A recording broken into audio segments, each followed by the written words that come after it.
Hi and welcome to Cooking from Scratch. In this video, we're going to be making butternut squash pasta. So to start, we need one butternut squash that has been peeled, cubed, and roasted. I also included a medium chopped onion, a little bit of salt and pepper, and a pinch of red pepper flakes while I was roasting the butternut squash just to give it a little extra flavor, but you can do what you like. Once the squash has finished cooking in the oven, I'm going to add it to a food processor, and I'm going to do it in small batches with 1.5 tablespoons of minced garlic and a little bit of evaporated milk.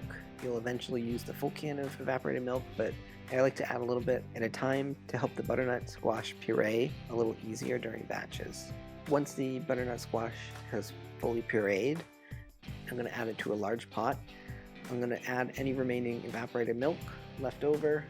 Depending on how thick your pureed squash is, you might need to add a little extra milk or water just to help thin it out a little bit. And then I'm also going to add half a cup of parmesan cheese as well as just a pinch of nutmeg, and then I'm going to stir everything together. While I'm making this butternut squash sauce, I'm also going to be cooking 1 pound of spaghetti. Once the pasta is done cooking, I'm going to add it directly to the butternut squash sauce. And then I'm going to just toss the pasta in it. If the sauce is looking a little thick as I'm coating the pasta in it, I'll add a little bit of the excess pasta water. And here's the finished product, butternut squash pasta. Don't forget to like and subscribe for more videos like this.